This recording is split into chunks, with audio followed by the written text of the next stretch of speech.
অবিলম্বে সুপ্রিম কোর্টের রায় কার্যকরের দাবিতে ফের পথে ডিএ আন্দোলনকারীরা। রাজ্য সরকারের উপর চাপ বাড়াতে ফের পথে নেমেছে সংগ্রামী যৌথ মঞ্চ।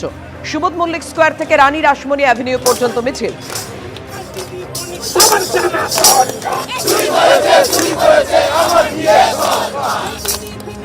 বার্তা তারা খুব স্পষ্টভাবে দিতে চাইছেন। তাদের বক্তব্য যে 5 তারিখ সুপ্রিম কোর্টে যে রায় হয়েছে ডিএর সপক্ষে এবং সরকারি কর্মচারীদের সপক্ষে, অবিলম্বে 25% যে ডিএ রয়েছে সেই ডিএ কিন্তু দিতে হবে রাজ্য সরকারকে। শুধু তাই নয়, যে কমিটি সুপ্রিম কোর্টের তরফে করে দেওয়া হয়েছে সেই কমিটির সুপারিশ মেনে 31শে মার্চের মধ্যে দ্বিতীয় দফার যে দ্বিতীয় কিস্তির যে ডিএর টাকা, বকেয়া ডিএর টাকা, সেই টাকাও মেটাতে হবে।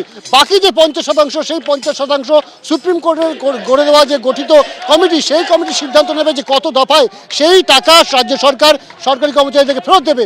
স্বাভাবিকভাবে এই দাবিগুলো যদি মানা না হয় তাহলে কিন্তু তারা বৃহত্তর আন্দোলনের পথে যাবে। প্রয়োজন হলে সরকারের সাথে সমস্ত রকম অসহযোগিতার পথ তারা খোলা রাখছে।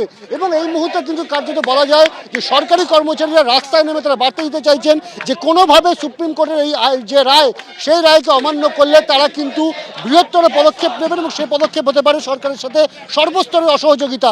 এবং এই অসহযোগিতা যদি হয় তাহলে কিন্তু সরকারের কাজ চালানোর যে দৈনন্দিন কাজ, সেই পরিচালনা কাজ করা কিন্তু অনেকটা কঠিন হয়ে যেতে পারে। এর পাশাপাশি তারা কিন্তু রাজনৈতিকভাবেও চাপ সৃষ্টির চেষ্টা করছেন। তারা কিন্তু বলছেন যে শুধুমাত্র সরকার বা শাসক দল তারা যে ধরনের রাজনীতি করে আসছে তার উপরে, সেই ভোট ব্যাংকের উপরে ভরসা করে থাকলে কিন্তু সমস্যা হবে। তার কারণ কয়েক লক্ষ সরকারি কর্মচারী রয়েছে, তাদের পরিবারে অন্তত যদি 4 জন বা 6 জন করে থেকে থাকে, যদি সদস্য থেকে থাকে, তাহলে কিন্তু সেই ভোট ব্যাংকও কিন্তু সরকারের বিপক্ষে যেতে পারে। সেই জায়গায় দাঁড়িয়ে তারা রাজনৈতিকভাবে এবং তারা পাশাপাশি প্রশাসনিকভাবে দুতরফে কিন্তু চাপ সৃষ্টির চেষ্টা করছে রাজ্য সরকারের উপর। এবং তারা চাইছে দ্রুত সুপ্রিম কোর্টের যে অর্ডার, সেই অর্ডার মেনে নিক রাজ্য সরকার। যদিও আমরা জানি যে রাজ্য সরকারের তরফ থেকে মুখ্যমন্ত্রী মমতা বন্দ্যোপাধ্যায় জানিয়েছেন যে তাদের যে কমিটি, সেই কমিটি কিন্তু সুপ্রিম কোর্টের অর্ডার কপি হাতে পাওয়ার পর গোটা বিষয়টা তারা পর্যালোচনা করে দেখবেন, তার পরবর্তী সিদ্ধান্ত সরকারের তরফে নেওয়া হবে। এখন দেখার যে এই যে সুপ্রিম কোর্টের রায়, সেই রায় কি রাজ্য সরকার মেনে নেবে এবং সেই মতো তারা প্রাথমিকভাবে যে 25% ডিএ, বকেয়া ডিএর টাকা সেটা দেওয়ার কথা সেটা দেবে, নাকি তার জন্য তারা আবার ফের রিভিউতে যাবে সুপ্রিম কোর্টে।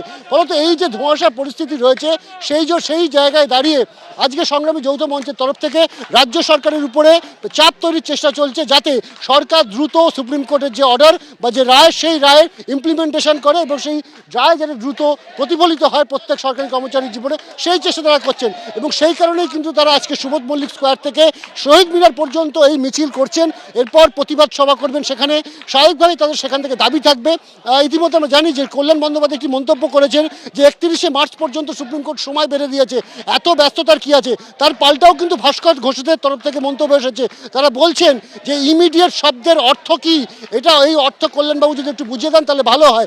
অর্থাৎ কোনোভাবেই যে তারা আর পিছপা হতে রাজি নন সেটা কিন্তু পরিষ্কার। এবং সুপ্রিম কোর্টের রায়, সেই রায় কিন্তু তাদের পক্ষে গেছে এবং সেই রায় দ্রুত কার্যকর করবার জন্য, সরকারের উপর চাপ সৃষ্টি করবার জন্য কিন্তু আজ তারা রাজপথে নেমেছেন। এবং প্রয়োজনে সরকারের উপর আরও সরকারের সঙ্গে অসহযোগিতা করে আরও বৃহত্তর আন্দোলনে যাওয়ার পথ কিন্তু খোলা রাখছে সরকারি কর্মচারীদের এই সংগঠন সংগ্রামী যৌথ মঞ্চ।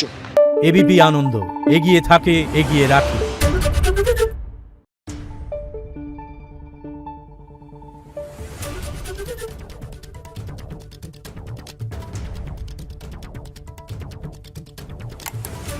Thank you.